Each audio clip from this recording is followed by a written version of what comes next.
Aircraft with a sting in its tail and a 2-ton bomb load.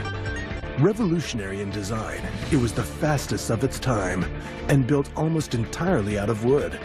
It took the fight to the enemy's door and swept across Europe. The Mosquito, a legend in its own lifetime. Next on Modern Marvels.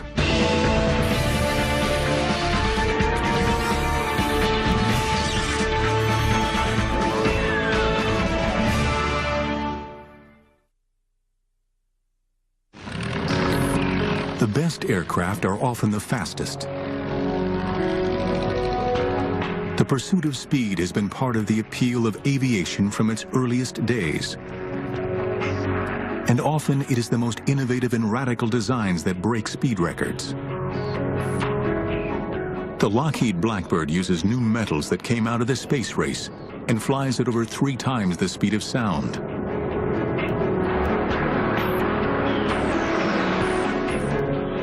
Throughout the 1930s, one company in Britain was also obsessed with speed, and it was one man's dream to use a radical material to build the fastest aircraft in the world. The material was wood, and his name was Geoffrey de Havilland. He was so very determined. Anything he wanted to do, he got on with it and did it. A real leader of people, not by driving them, but leading them from the front. As early as the 1930s, de Havilland knew that lightweight wooden aircraft were the key to greater speeds. In 1934, his twin-engine Comet won the London to Melbourne, Australia air race. With speeds of over 200 miles per hour, the aircraft flew halfway around the world in just 77 hours. A ship would take 4 weeks.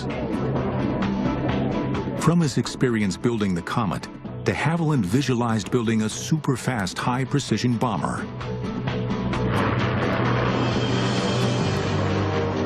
De Havilland was convinced that with the rise of the German Luftwaffe in the mid-1930s and the terror they inflicted during the Spanish Civil War, Britain would soon need all the heavy-duty air power it could produce.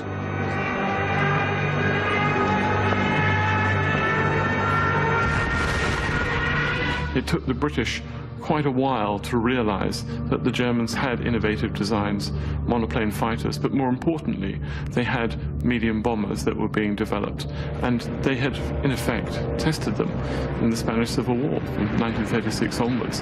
It's a huge wake-up call. At the time, the British Air Ministry believed that the future of bombing lay in huge, heavily armed conventional bombers, such as the Lancaster and Halifax. Radical new designs of lightweight aircraft were ignored. But Geoffrey de Havilland was not deterred and continued working on designs for his new bomber. His goal was to construct a cheap, easy-to-build aircraft powered by 2 Rolls-Royce Merlin engines. It would have no guns, no armor plating, could carry up to 4,000 pounds of explosive, and reach a speed of nearly 400 miles per hour, faster than any other aircraft in the world. But the most amazing concept was to build a warplane made entirely of wood. The aerodynamicists and the military men at that time ridiculed the idea, asking, how can you build a modern bomber out of wood? How would it carry bombs? And how would it protect itself? But de Havilland was prepared to answer. It wouldn't need to protect itself. Its defense would be speed. As for strength, pound for pound, timber has similar structural properties as aluminum and steel. There's a shortage in Britain in the late 1930s of metal workers, of people skilled in the new technologies of fighter airplanes, of bomber airplanes. What you did have, though, was a nation of cabinet builders, of woodworkers, of individual small craftsmen. But more importantly, you can actually mobilize all of these people to build it, and you can make it, in effect, a cottage industry. September 1939. With war breaking out in Europe, de Havilland is at last given the green light to build a prototype aircraft. Immediately, the de Havilland design team goes into overdrive. Led by Ronald Bishop, they move into a 17th century manor house called Salisbury Hall. This remote house was chosen to keep the new aircraft away from prying enemy eyes. By October 1939, work begins by building a mock-up aircraft in the manor's enormous kitchen. A hangar disguised as a barn is constructed at the western side of the moat. We were working often periods of time, 6.5 days a week, and at some periods from 7 o'clock in the morning till 7 o'clock at night. But they are racing against the clock. In the spring of 1940, Germany conquers France, and the British Army is swept off the beaches of Dunkirk. The Germans are poised for an invasion of Britain. Every effort is focused on holding off the Germans, and de Havilland's Wonder plane seems destined to never leave the drawing board. Air Marshal Sir Wilfrid Freeman was the only member of RAF High Command to support the Mosquito. As a result, the project was initially known as Freeman's Folly. Modern marvels will return in a moment.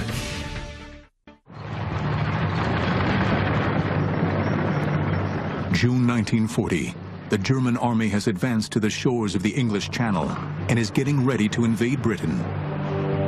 In just 6 months, the Nazis have conquered Poland, Norway, Denmark, Belgium, and France.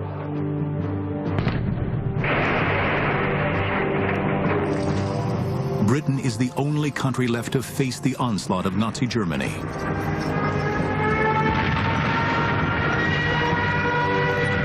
With Britain fighting for its life, priority is given to production of existing types of combat aircraft.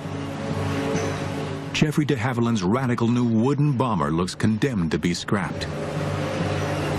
But de Havilland is not a man to take no for an answer.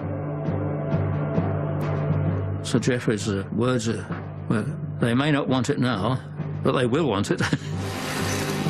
De Havilland persuades the Air Ministry to let him continue as long as he does not use any of the vital materials required for the war effort. Throughout the summer of 1940, as Britain fights for its life against the German Luftwaffe in the Battle of Britain, de Havilland and his team work on the wooden bomber.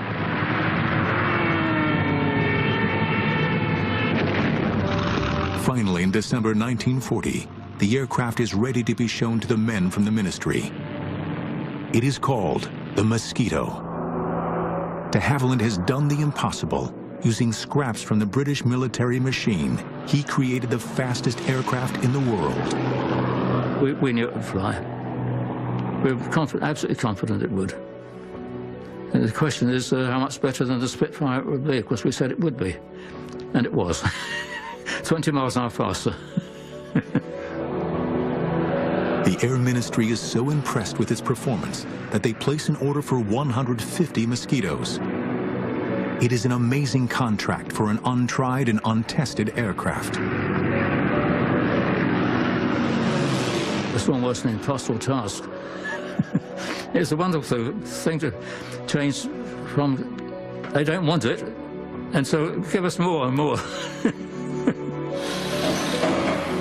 But de Havilland's vision of construction answers the call, enabling the Mosquito to be built in vast numbers. A plan that is as simple in practice as it is visionary in conception.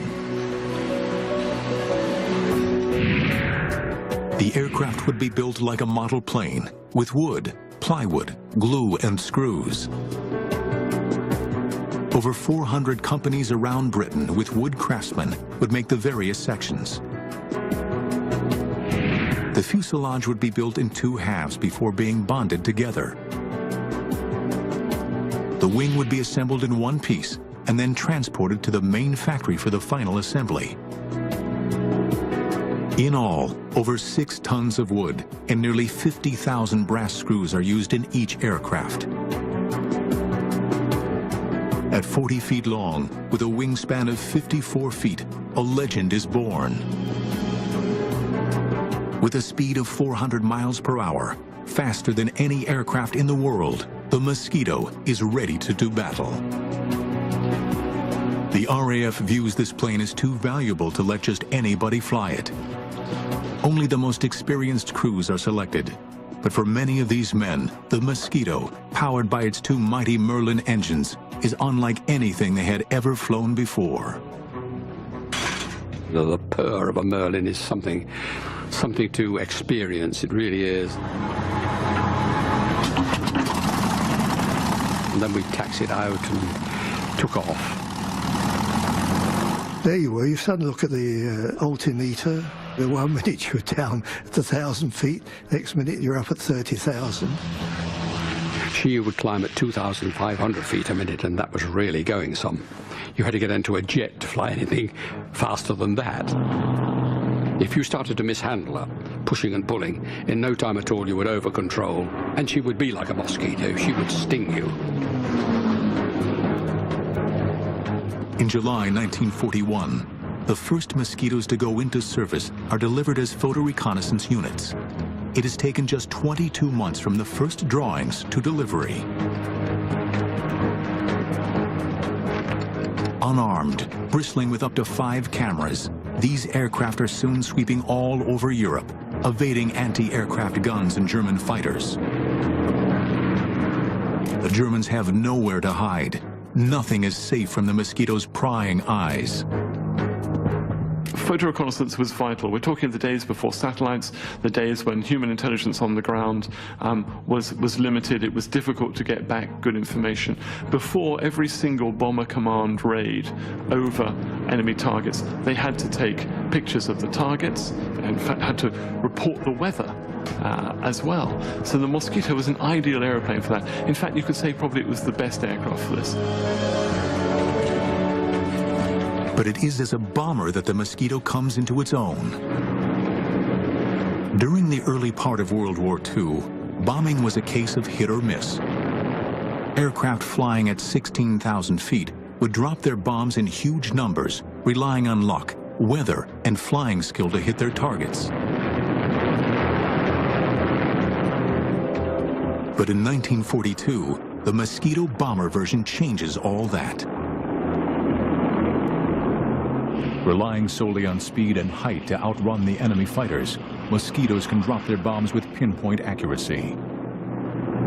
Soon, Mosquitoes with their payload of 4,000 pounds are an integral part of bombing missions. But the Mosquito is even more deadly once the pilots perfect the art of fast, low-level daylight raids.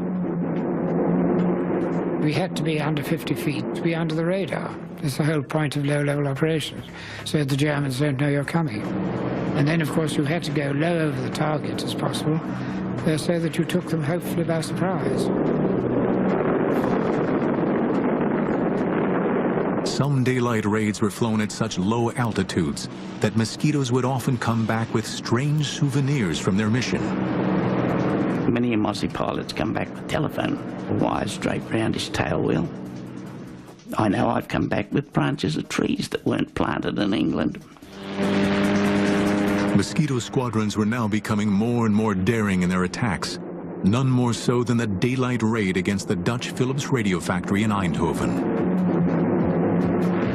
Intelligence discovered that the Germans were using this factory for research into radar countermeasures. It must be destroyed. December 6, 1942, 10 Mosquitoes go for their target.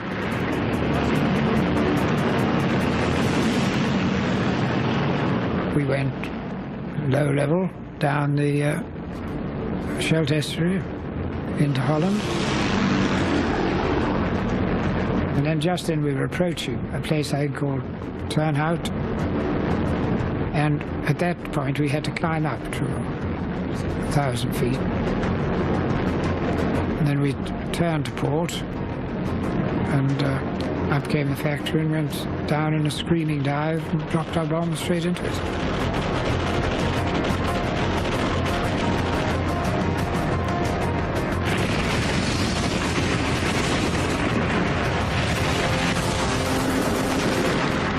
Racing for home, the Mosquitoes are caught in German anti-aircraft fire, or flak.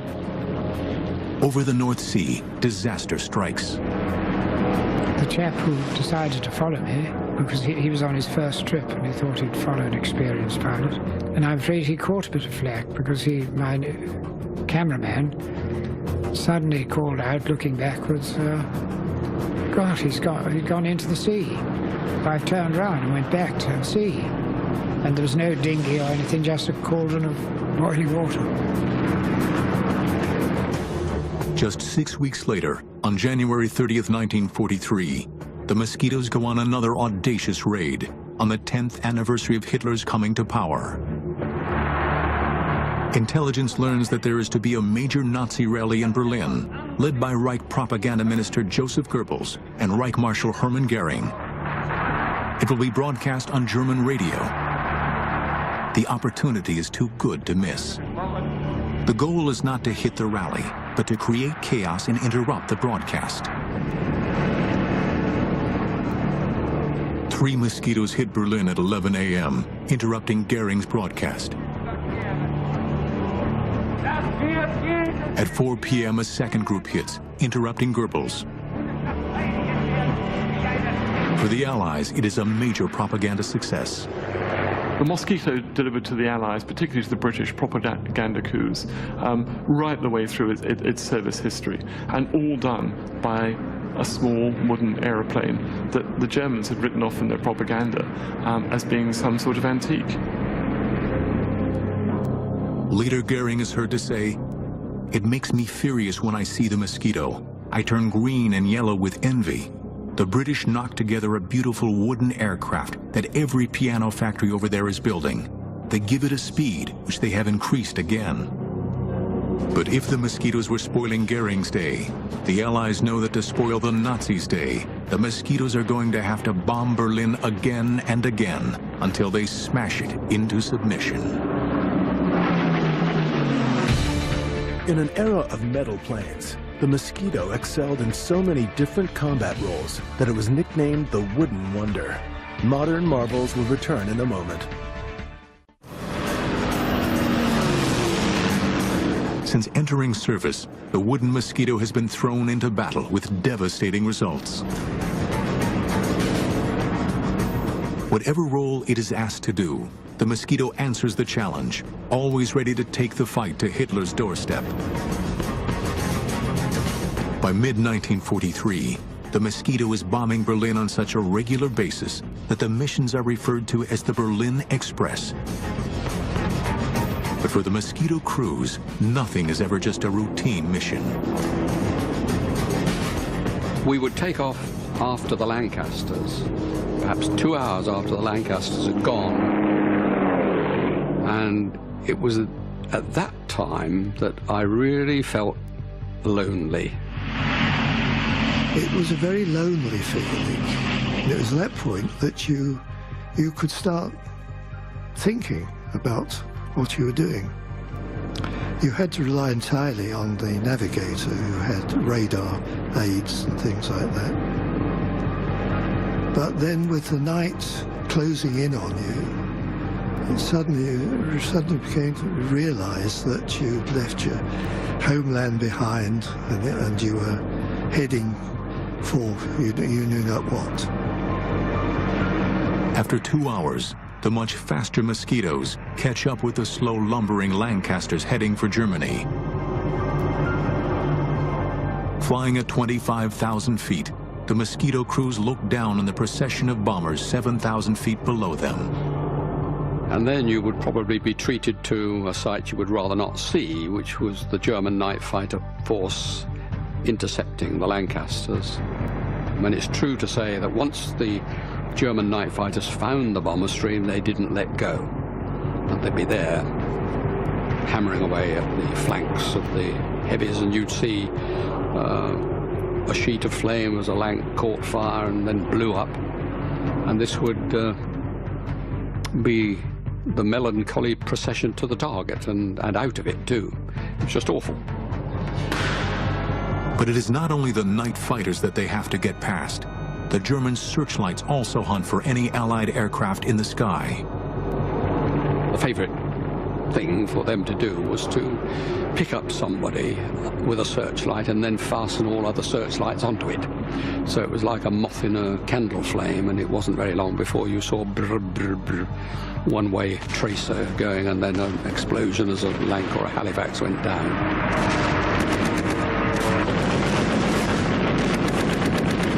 Suddenly, the most frightful glare suddenly hit the cockpit, and this blinding light, and I realized what it was, but at the same time, this bloody tracer came shooting past. So I just dived and twisted, and I got out of it. You could twist and turn if you wanted to, but generally speaking, they would hold you as you twisted and turned, follow you. The way to get out was in a dive, so you could do a screaming dive and quickly fly away. Eventually, the Mosquitoes and Lancasters reach their target. Having dropped their bombs and taken photos, they then have to fly back through the searchlights before they reach Britain. For the crews that make it back, the RAF finds a way of protecting them from the horrors of war. People came back shot up, and one thing I did notice about the bomber airfields, of course, no one was ever sick. You never saw an injured man around the place. If people arrived wounded, he'd be quickly spirited away. Everybody next day was there, booted and spurred and smiling. Nobody was dead, or if they were dead, they weren't there anyway. One squadron flew nearly 200 missions within a year, and Mosquitoes bombed Berlin 220 nights in a row. By early 1943, a bigger, badder version of the Mosquito comes into service, the fighter and night fighter Mosquito. Now armed with 4 .303 caliber machine guns, it can lay down a devastating storm of shells. During early trials, it was found that the flash of the guns was so intense that it momentarily blinded the crews. Modifications were made, and because of the grouping of the guns in the nose, Mosquito pilots now have a terrific concentration of massive firepower. Soon these first night fighters are in action, and with their new radar guidance systems are wreaking havoc on German bombers. The timing couldn't be better. In June 1944, a new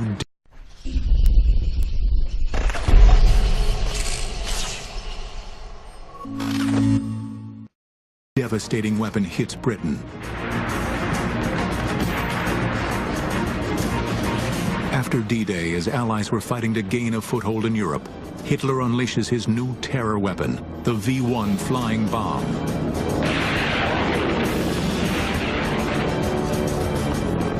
Flying at nearly 400 miles per hour, equal to the Mosquito's speed, and packed with high explosive, the V1s are aimed at London. Once they've exhausted their fuel, they crash down on an unsuspecting target. Destroying these fast-flying bombs was a dangerous task. Quickly, Mosquito pilots devised ways to take these terror weapons out of the sky. They would try and get some height and then swoop down on it and shoot it with cannon. But obliterating a terror weapon could be life-threatening in more ways than one, as one pilot found out. And he squirted at it with his cannon, but he was a bit too close and it flew to bits.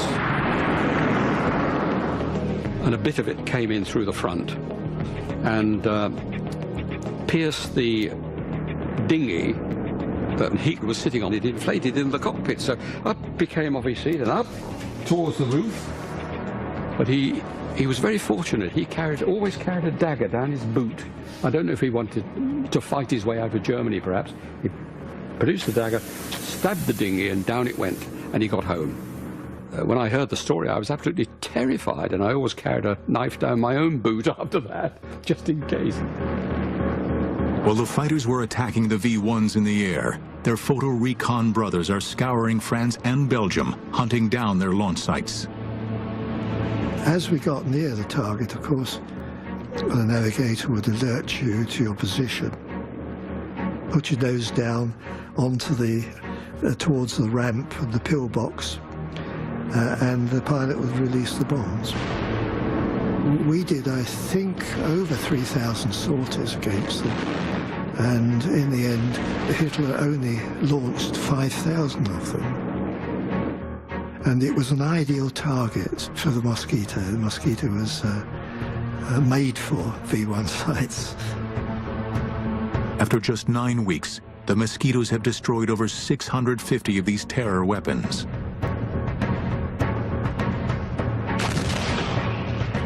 But the Nazis are not beaten and are fighting as ferociously as ever. Once again, the Mosquito will go into harm's way on one of the most daring and ingenious raids of World War II.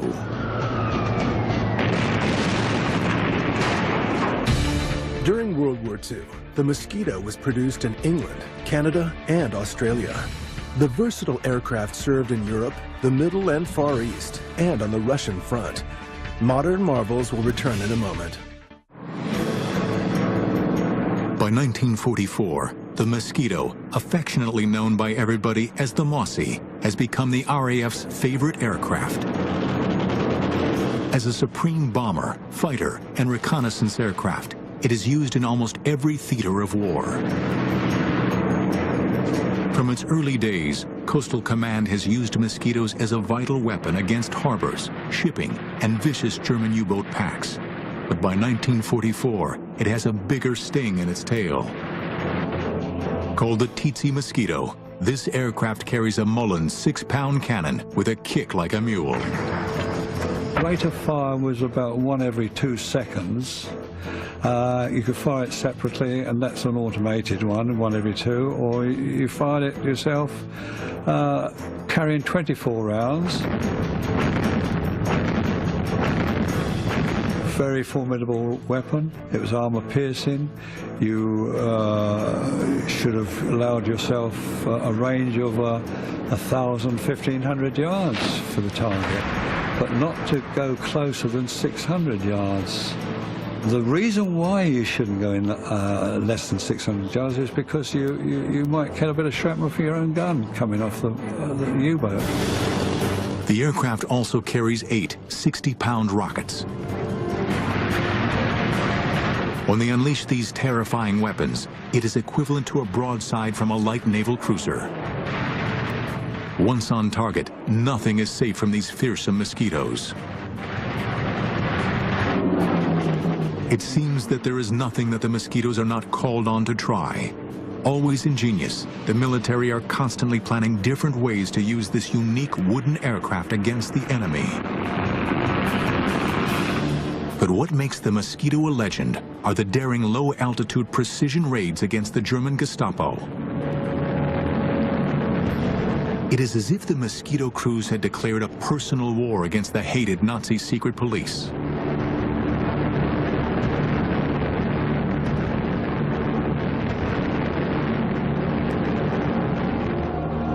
Since the early 1940s, the French resistance network has been a major thorn in the side of the German occupation.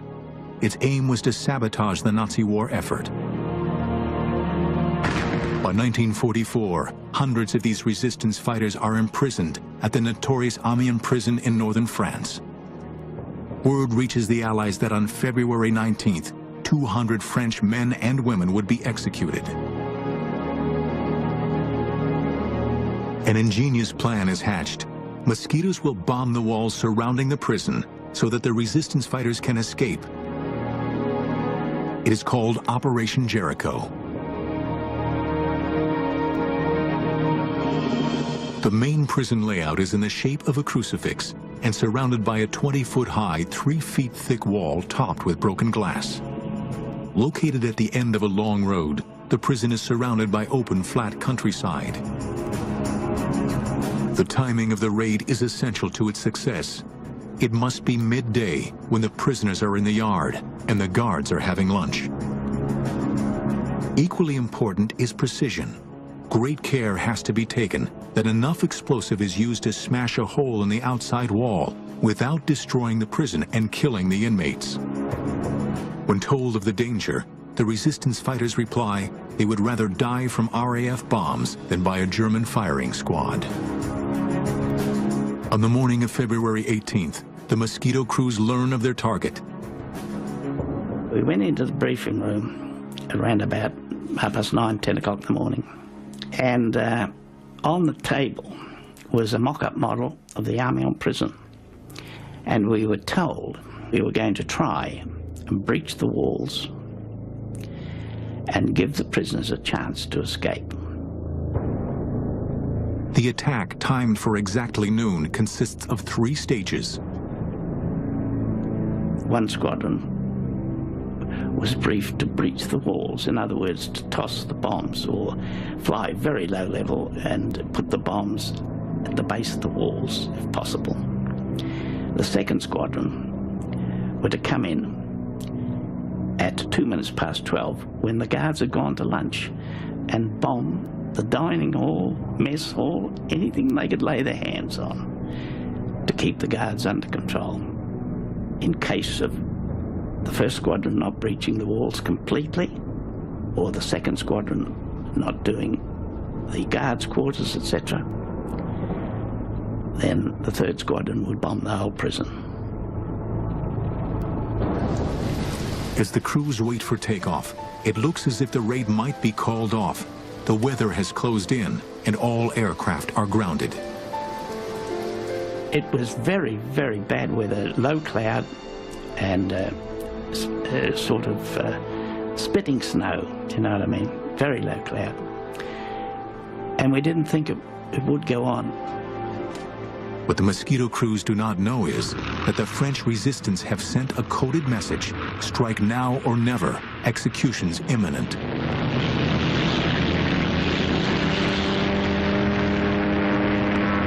At the last possible moment, with only 2 hours before the deadline, 18 Mosquitoes armed with 500-pound bombs take off in conditions worse than most of the crews have ever encountered. We climbed through the cloud, and above the cloud we just joined up and went back down onto the sea level across to France. Flying in 2 groups and at almost 0 feet, they sweep across the English Channel. Amazingly, as they approach the French coast, the weather improves. It seems that luck is on their side. When we got to France, it was covered in snow, of course, but it was clear. And we flew around and we picked up the road from Amiens to Albert. Long, straight road. And we settled down for the run-in. In the fields around the prison, French resistance fighters anxiously search the sky, waiting for the Mosquitoes to help their colleagues escape. We could see the prison ahead. And we got down very, very low indeed. And we were coming down to around about 190, 180 knots. With only minutes to go, and with the Germans completely unaware, the Mosquitoes approached the prison. We opened our bomb doors about a mile from the prison, flying at about 10 to 15 feet. And we had to pull up to go over the walls. We let our bombs go, and they went through the base of the wall. I turned to starboard, and as I looked down, I saw the startled face of the machine gunner in the little cupola on top of the prison. We looked at each other, I suppose, and then I was down onto the deck in loose formation following the wing commander. The raid is a success, and the Mosquitoes have pulled off an amazing feat of courage. 255 prisoners escape, but 37 are killed in the attack, along with 50 German guards. The Gestapo retaliate. 260 prisoners are killed in reprisal. But the raid is a wake-up call to the Germans. As far as I can see, this was a brilliant piece of precision bombing. The first flight took out the walls, blew in the doors, allowed people to escape. The second flight took the walls down. In fact, they didn't need the third flight. I think it was a startling success because it would have demonstrated to the Germans that the Royal Air Force could place bombs wherever they wanted to across occupied Europe. The Mosquitoes continue to carry out their unique style of war against the Germans.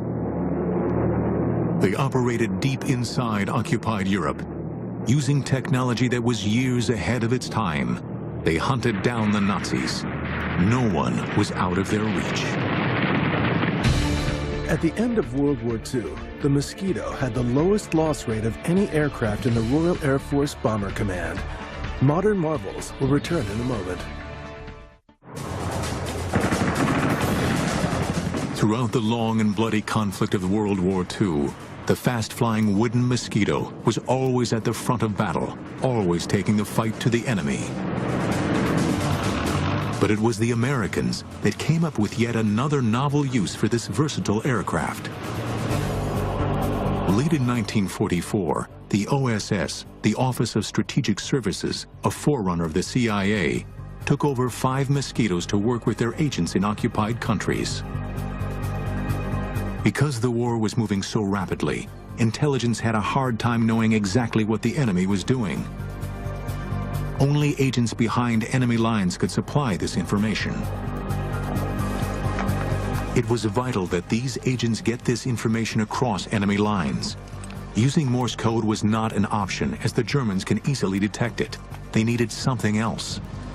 2 American scientists had developed a transmitter that enabled an agent to talk to an aircraft. Called the Joan Eleanor system after one of the scientists' wives, it was an early version of the cell phone. By transmitting on a waveband so narrow, the Germans would have to be within 50 feet of the agent to detect him. But the ingenious part of this plan was the Mosquito. It could fly undetected along a predetermined 150-mile line, listening for the agent's message. Inside the Mosquito is an OSS operative. Within the fuselage, there was hardly enough room to move, and I was sitting almost on top of a big fuel tank. The petrol in there would expand and would come out on a special valve, and I could see it down there bubbling, and that was petrol. And when you switched on your suit, you always expected a spark, boom. But we were so high that there was very little oxygen in the air. When the Mosquito reaches the area, the OSS operative can begin calling the agent. This is 5278, 5278, calling Z313131, and then wait for him to say, yes, I'm here, and give me the answering code. Sometimes, the Mosquito will fly along the designated route for hours on end before the agent answers. When you heard them, it was exciting. It was, look, I've got him, finally. Confirmed who he was, and his short messages would be such and such a unit is there, and they've going west on highway number so-and-so, and it's 2 battalions or whatever it is, and and we could get it back in 3-4 hours. But many times the agent never answers. Sometimes they cannot find a safe place to transmit from, and sometimes no one even knew the planes were there. Well, when time was up, the pilot knew just how much petrol we had, we'd turn around, go back. For a long time, the Mosquito had been the weapon of choice as a pathfinder for the bombers. But as a low-altitude marker, it was second to none in helping annihilate the German war machine in France.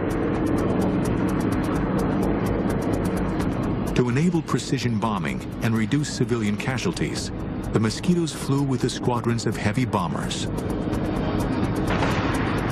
As they reached their drop zone, the bombers dropped flares which illuminated the sky, and the Mosquitoes dove down to identify the individual targets.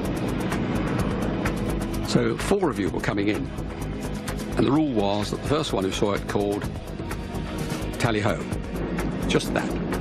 You then positioned yourself and dived on one end of the target. And when you judged that you were at the right position above the ground, which was probably at about 1,000 feet, you were coming down at quite a speed after all, you pressed the button and away went 4 500-pound markers, and down they went, and made a great blob of red on the ground. You got the hell out of it. Only when the target was ringed in red marker bombs did the leader call up to the oncoming bombers.